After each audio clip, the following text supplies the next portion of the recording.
Hello traders and welcome to a new video on open interest by exchange. I found a website that gives us position data for 9 different exchanges, full position data on the longs and shorts. How did I find it? I don't even remember. I think I was scrolling at like 2 a.m. and I found it upon Twitter or something and I was like, okay, we landed on gold mine number 94. All right, opening up gold mine number 94. What we have here is open interest data for the 9 main exchanges. Now, if you want to see which exchange has the most or the least, this is the amount of money that is on each exchange.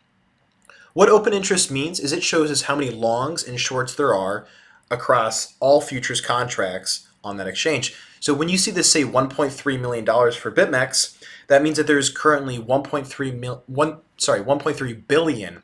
That means that there's currently 1.3 billion longs dollars worth of longs and $1.3 billion worth of shorts on the BitMEX exchange. Now on OKEx, look, I don't know how to pronounce it. I should know how to pronounce it, but I'm going to call it like 5 gajillion different names, so bear with me. With $1.165 billion, we know that that's $1.165 billion worth of shorts and $1.165 billion worth of longs. And you guys get the idea for the rest of these as well. Now, open interest is something that I've talked about a lot, but I've never seen open interest from other exchanges other than BitMEX. And that's why the focus of this video isn't going to be on the BitMEX open interest. It's going to be on these other guys that I want to see. Now let's start with OKEx.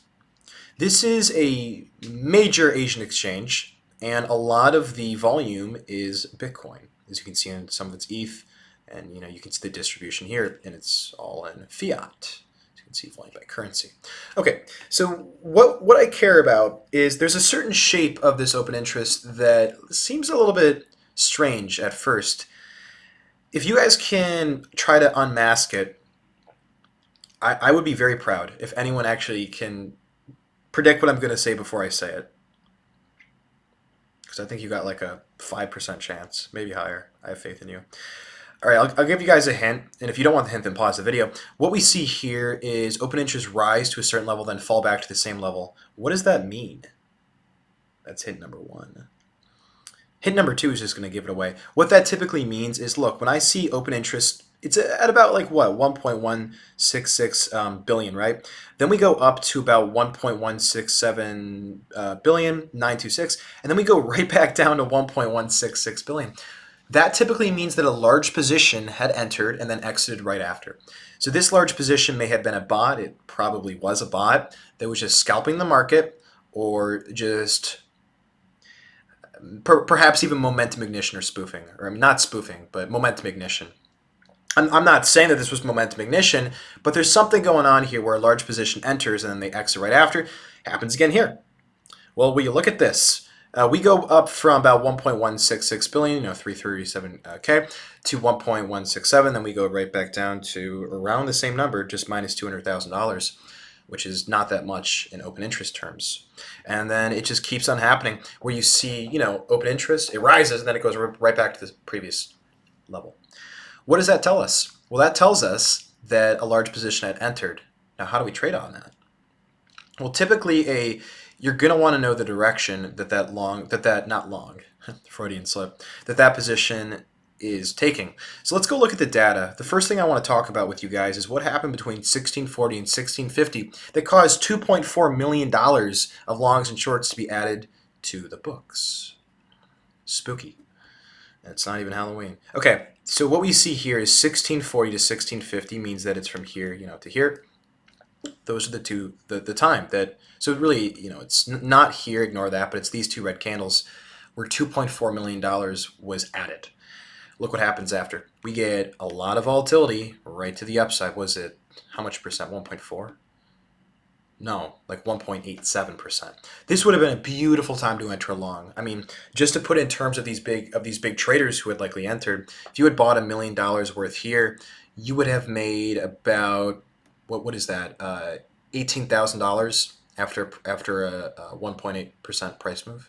Yeah, you would have made about $18,000 if you had traded that whole $2 million, you would have made $36,000. Just from that, or 1.9% would be $38,000 within like an hour. So yeah, basically a large position had entered and they had probably exited at the very top. Now, this isn't the only case that this occurs. We see this in continuation patterns as well. So from 140 to 150, we have another jump, and this time it's $1.3 million. Do you guys see that? So a jump of $1.3 million from 140 to 150 a.m. What's happening between that? Here's the interesting thing. Price was actually retracing a bit before a big spike, and will you guess what? When did that large position enter? Right on that small retracement. Probably, I'm just guessing that this large position was probably long, and then had just bought and then beautifully sold just for a great quick profit right after when price rose. Why do I say that? Well, look when this guy entered. I mean, I hope I did not just invoke Pennywise. If anyone gets that reference, okay. It. All right. So him, she, whatever. So at 2 to 2:10 a.m., we see a large drop in open interest, and that's right at the very top. I mean, I don't think that's any coincidence that right around here, someone had exited, and right around here, about, what was it, $1 million have been added, then $1 million have just been exited. These kinds of things happen where on these exchanges, not just OKEx, but you see a large position enter for a little bit of time because maybe they don't want too much exposure to a longer or short. They just want quick profits. Price goes right in their favor, and then they exit, or price goes against them, and they cry. We see 540 to 550. We see a jump in $1 million. Well, really $1.15 million, right? You guys see that? So 540 to 550 Eastern time. What's really happening here? Well, 540 was here, 550 was here. So really the really base kind of retracement of this uptrend. Now, I will bet you, looking at this volume and also looking at this shape, that the position had exited somewhere probably around 610. Let's see if I'm right. So they entered it around 540 to 550, and they exit at 610. Yep. So they exit with, oh my god, look at the amount that they exit, guys. This is like not even subtle. Okay, this is nothing on OKEx. This has nothing to do with them. But let's just rewind and let me explain to you guys what's going on here. We see an increase of $1.1 million, right? And then from 6 to 6:10 a.m., we see a decrease in $1.2 million. So really, it's the same amount. I mean, barring like another drop of $100,000, it's just like this large position enters, then they exit.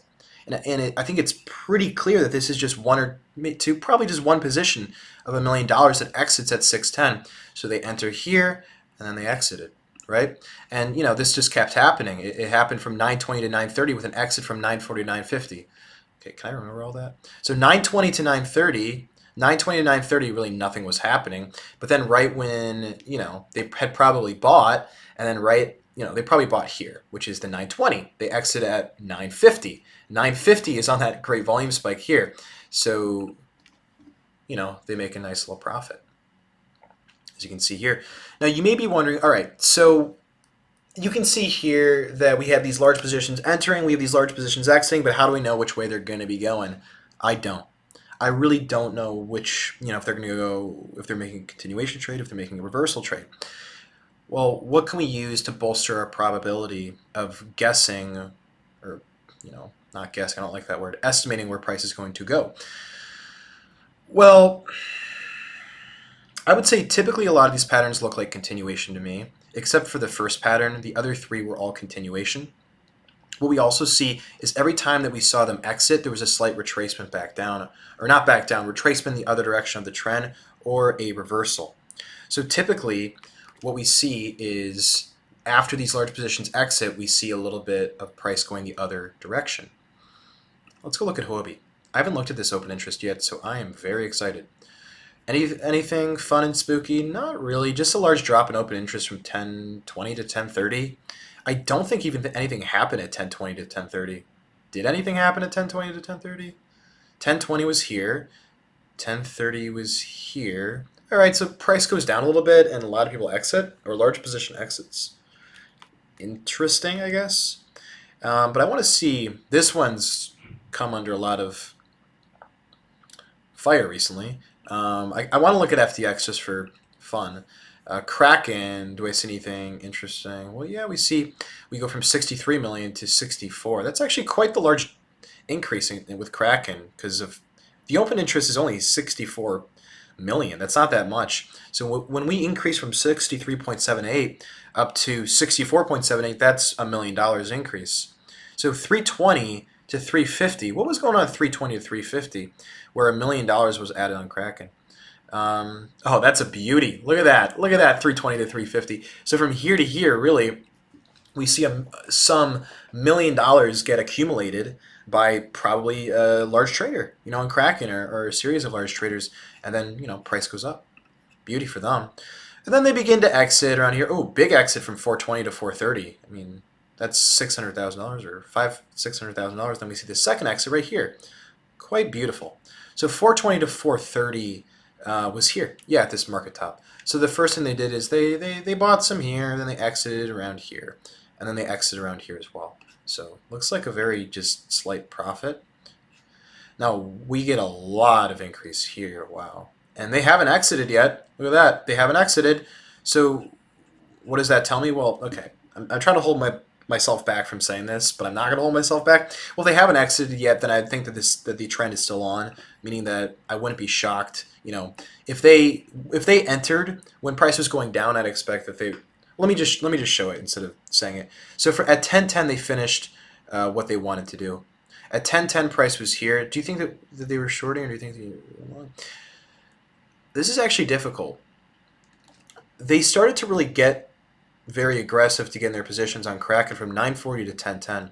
So 940 to 1010, price was rising, so I'd assume that they were shorting, right? Yeah, I think they were shorting actually. So from 940 to 1010, we see a large increase in open interest, about $2 million, which is a large percent on the Kraken open interest books. I'd expect that they're still short and they haven't closed their short yet. Am I wrong? We'll see, but I wouldn't be shocked to see this go down and them to close their short, or a series of larger traders to close their short. Now FTX with $95 million in open interest. Okay, this is going to be an interesting one. And there's really nothing. I mean, we see this. That's more interesting than I thought. That's an increase of $3 million from 7:40 a.m. to 7:50. Why from 740 to 750 do we see an increase in $3 million? Price did absolutely nothing. It just made a little bottom here. So I'm assuming that was a big long position. Now, just to be sure, let's get a little bit more. Do I want to look at that? Well, yeah, the same exact thing happened. Like you can kind of see it. Okay, bye-bye FTX. So yeah, so around here we can see that a large position had entered, but then they close at 810. It goes right back to that same number. Oh, that's interesting. So I see what ended up happening. They probably bought here, then sold here. I mean, I don't think that could be anything else. Look, 740 to 750, they bought. So 740, again, is here. Price was here at that point in time. And 750, it's just all around here, right? And then they sell from 8 o'clock to 8:10. 8 o'clock to 8:10 was here. So they probably just bought here, sold here with $3 million. And with a 0.2% increase of $3 million, that's $6,000, right? Yeah, that's $6,000 profit. I mean, this is all hypothetical. I don't know what's going on, but if they had done exactly what I had said and did that successfully, then hey, you just made 6K in like 10 minutes. Not terrible. Bybit, should I look at you? All these other guys are a little bit smaller. There's Deribit. Oh, I can end the video with Bybit. I said I wanted to do BitMEX, but I kind of want to do BitMEX. Ooh, open interest going back to the same exact level after some potential accumulation distribution. What is this?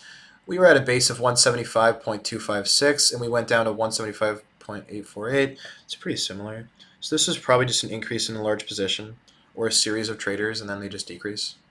Okay. Well, what was going on between 9 a.m. to 10 a.m.? 9 a.m. to 10 a.m. on, what exchange did I just click? Bybit. 9 a.m. to 10 a.m. from here to here, really prices went up, right? Prices went up from here to here. But open interest was increasing, then it all just decreased at 10:30. Could that have been a large short taking profit from 10:20 to 10:30? No. Because they wouldn't be in profit. That's a weird one. I don't really know what to say about this. This kind of pattern looks really weird to me. That open interest had increased during a move up right above resistance, and then it decreases on a slight move back downward. Is that a long position, not a short position, but a big long position taking profit? That would make sense. But really, a really interesting open interest thing that I have to show you guys. Look at this, $182 million on Bybit. We go down to 176 from 7 to 7:10 a.m. So from 7 to 7:10 a.m., really basically on that candle that did it, we see a large decrease in open interest. And that's reflected here. We also see a decrease in open interest here, but I'm not going to cover that. You guys get the idea. So really what I'm trying to say here is here's how you can use this data to your advantage. What you can do is look on these exchanges. Look on these exchanges to see when any large traders, if you see just a sudden spike in open interest, then that can clue you to the fact that there's a big long or a big short who just entered. Now, typically the whales are going to win. Typically, how do I say this? Typically the guys with a lot of money are going to make more money. Typically the guys with not much money are going to lose more money. This is just a typically. This is finance. This is how it works. The big eat the small. The rich eat the poor. Okay, how poetic do I want to get? That's going to be my poetic limit for the moment.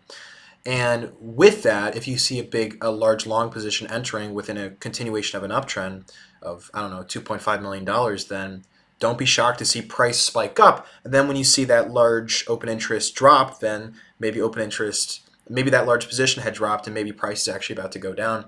Now, what we had uncovered before was, remember, guys, that we looked at one of these at Kraken, I believe. We said, hey, whoa. A large position just opened, and they have not closed their short. And I deduced, I think that they're a short. Yeah, they still haven't closed it. So we have a lot of things going on, up to about 10:30, and I'd expect price went down. Yeah, price did go down. Look at that. So on all of this action here, we have a lot of activity on Kraken, and I assume that was a short entering. Beautiful. Now, if we look at others as well, I think, if I remember right, I also said that on Bybit. We see a large increase in open interest all at once. Kind of, not really, yeah. But we see an increase. I mean, we definitely see an increase. And if I go to Deribit, sorry for all the quick clicking, it's just my excitement. So yeah, we can see here, we go from on Deribit 194 million up to 202 million. Okay, that's quite the aggressive increase. So really, with all of this open interest increasing near this top, it's not really shocking that these guys are probably getting into shorts. Now, I don't know how short term that short's going to be. They could close it soon and then price could rise. Or they could hold their shorts and push price a little bit lower as well. That would make sense. And finally, I'm going to end with this. No more clicking. No more seizures for you guys. We're going to end. Okay, but this is a boring thing to end on. But I guess I have to end on that one. I said I wouldn't look at the BitMEX open interest. That's something that's been covered many, many times by me. So what is this tool? Well, this tool is something we can use to deduce what these large positions are doing.